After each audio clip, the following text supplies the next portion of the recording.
안녕하세요. 클로커스의 구글 클라우드 컨설턴트 최찬혜입니다. 요즘에는 많은 기업들이 클라우드를 통한 쿠버네티스 아키텍처 구성을 고려 중이거나 이미 구성을 완료하셨을 거라 생각합니다. 이러한 기업들 중 일부는 클라우드 비용에 대한 걱정이 생길 수 있다고 생각하는데요. 그래서 이번 시간에는 구글의 쿠버네티스 엔진을 비용 효율적으로 구성하는 전략에 대해서 알아보겠습니다. GK를 생성하신다면 우선 스탠다드 모드를 사용할지 오토파일럿 모드를 사용할지 선택하셔야 할 텐데요. 두 모드는 각각의 장단점이 있기에 상황에 따라 적합한 모드를 선택하시면 됩니다. 우선 스탠다드 모드는 타 CSP에도 있는 일반적인 관리형 쿠버네티스 모드입니다. 직접 구성하는 쿠버네티스와 달리 구글 클라우드에서 복잡한 마스터 노드 및 인프라 관리를 구글이 책임지며 그를 통해 클라우드 환경을 보다 쉽게 접근할 수 있도록 하는 서비스 모드입니다. 오토파일럿 모드는 스탠다드 모드에서 보다 운영 오버헤드를 줄여주는 모드입니다. 오토파일럿 모드에서 클러스터 관리를 포함한 노드 확장까지 구글이 책임지게 되며 그 외에도 유지보수나 사용량에 맞는 최적화된 쿠버네티스 환경을 제공합니다. 각 스탠다드와 오토파일럿의 가격 정책입니다. 공통적으로 생성된 클러스터에는 워커노드의 수와 관련 없이 클러스터 하나에 시간당 0.1달러의 정액요금이 부과됩니다. 스탠다드는 노드 수만큼 컴퓨터 엔진 인스턴스를 생성하며 가격 역시 컴퓨터 엔진 가격 책정을 따라갑니다. 적용되는 할인도 VM과 동일하게 받을 수 있기에 약정 할인과 지속 할인을 같이 받을 수 있는 특징이 있습니다. 오토파일럿의 경우 클러스터 관리 비용으로 월 74.4달러의 크레딧을 제공받을 수 있습니다. 가금 정책도 실행 중인 파드 기준 리소스 사용량을 기반으로 비용이 책정됩니다. 머신 유형의 경우 기본 설정으로 범용 플랫폼용 컴퓨팅을 제공하지만 특정 상황에 적합한 컴퓨팅이 필요하다면 옵션으로 선택할 수도 있습니다. 결론으로 어떤 옵션으로 GK를 구성해야 효율적인지 궁금하실 것 같습니다. 스탠다드는 사용자가 기존 쿠버네티스에 대한 지식이 있거나 GK의 자동 확장, 리소스 최적화가 익숙하다면 스탠다드 사용을 권장드립니다. 일반적으로 특정 워크로드에 맞게 필요한 옵션만 사용할 수 있기 때문에 클러스터를 최적화한다면 많은 기능을 자동화로 제공하는 오토파일럿보다 저렴하게 구성할 수 있는 장점이 있습니다. 오토파일럿의 장점은 운영 오버헤드를 낮춰주기 때문에 상대적으로 어플리케이션 개발과 운영에 더 많은 시간을 투입할 수 있습니다. GK의 확장이나 리소스 최적화에 대한 고민을 줄이고 싶다면 권장드립니다. 클라우드 환경에서 오토 스케일링은 두 가지 관점으로 나뉩니다. 파드, 즉 어플리케이션의 규모를 키우는 스케일링과 서버 규모를 늘리는 스케일링이 존재합니다. 우선 알아볼 파드 스케일링은 쿠버네티스 환경에서 어플리케이션 리소스가 커졌을 때 파드 수를 늘리는 수평 오토 스케일러와 파드 성능을 올리는 수직 오토 스케일러가 있습니다. GK 수평 확장은 예시와 같이 급격한 트래픽 증가로 인해 사용자가 지정한 CPU 및 메모리 사용률이 특정 수치를 초과할 경우 파드 복제본을 추가하여 트래픽을 부하 분산할 수 있도록 하여 가용성을 챙길 수 있도록 합니다. 만약 전체 요청량이 특정 사용 수치 이하로 다시 내려간다면 파드를 제거합니다. HPA의 경우 일반적으로 빠른 생성 및 종료가 용이한 가벼운 컨테이너와 상태 저장을 하지 않는 웹 서비스에 적합합니다.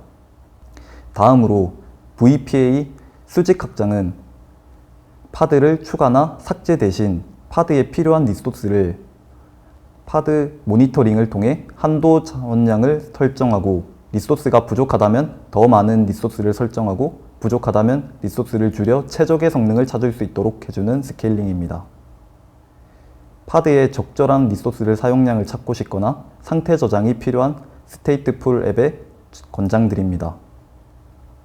스테이트풀 앱의 예시로는 데이터베이스 시스템, 스토리지 시스템 등이 있고 리소스 예측을 위해서 사용한다면 정확한 예측을 위해 어플리케이션을 최소 하루, 이상적으로는 일주일 이상 모니터링이 필요합니다.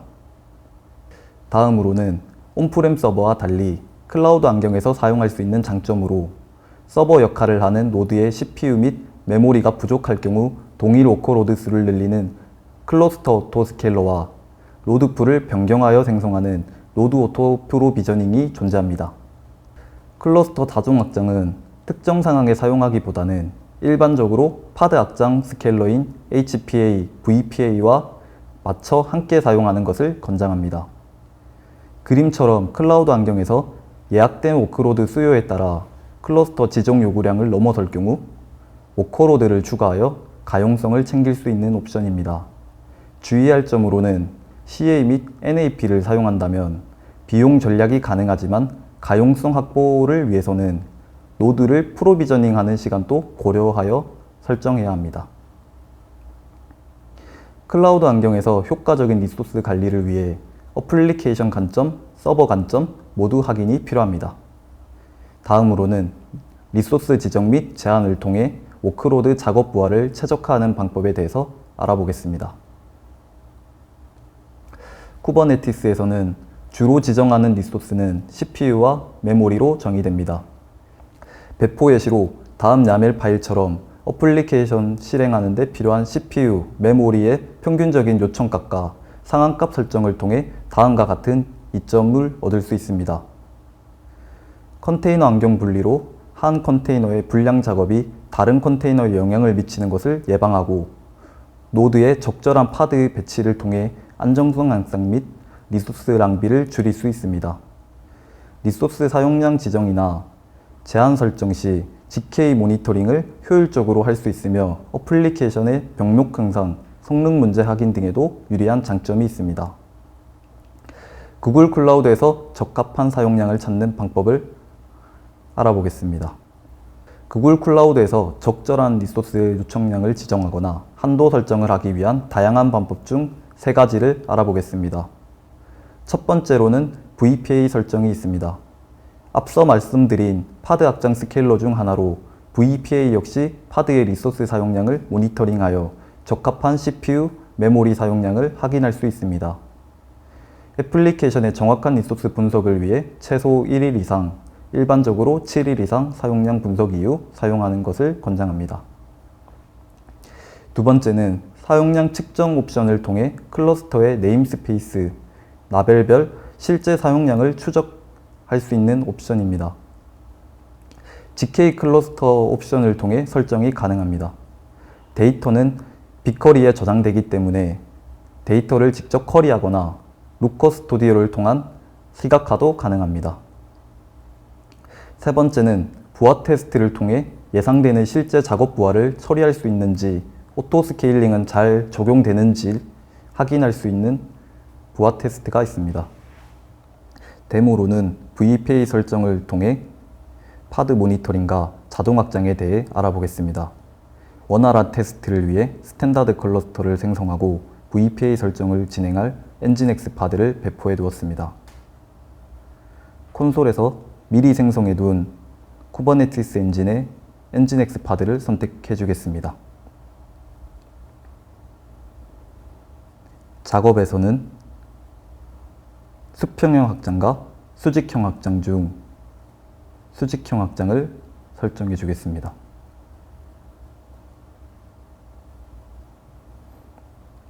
이처럼 처음 리소스 측정을 위해 VPA를 사용한다면 자동 업데이트 모드를 사용하시면 됩니다. 시간이 지나 수직형 파드 자동 확장이 설정되었다면 작업 부하의 비용 최적화 탭을 선택 시 VPA가 선택된 파드의 경우 리소스 요청량이 설정된 것을 확인할 수 있고 설정되지 않은 파드는 요청량 분석이 안 된 것을 볼 수 있습니다. 현재는 리소스가 부족하지 않지만 부하 테스트를 걸어 CPU 사용량을 늘리면 어떻게 될까요? J미터를 사용하여 테스트 해보겠습니다. 미리 설정해둔 J미터를 통해 사용자가 급증한 시나리오를 적용했습니다.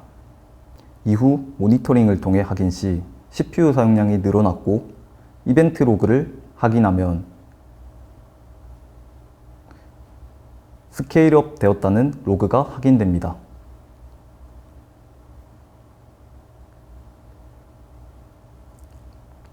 마지막으로 클러스터에서 비용 최적화 탭을 통해 클러스터 리소스를 효율적으로 사용하고 있는지 시각적으로 확인해 볼 수 있습니다. 이처럼 GK에서 어렵지 않게 파드의 리소스 양을 설정하고 클러스터에서 비용 최적화 모니터링을 진행하는 법을 알아봤습니다. 지금까지 쿠버네티스 리소스를 효율적으로 사용하고 그로 인해 비용 관리에 도움을 줄 수 있는 옵션들인 스탠다드와 오토파일럿의 차이, 다양한 오토 스케일링, 리소스 최적화를 위한 모니터링에 대해서 중점적으로 알아봤습니다. 설명드린 부분을 잘 적용하신다면 클라우드 인프라 비용을 효율적으로 최적화시킬 수 있을 거라 생각합니다.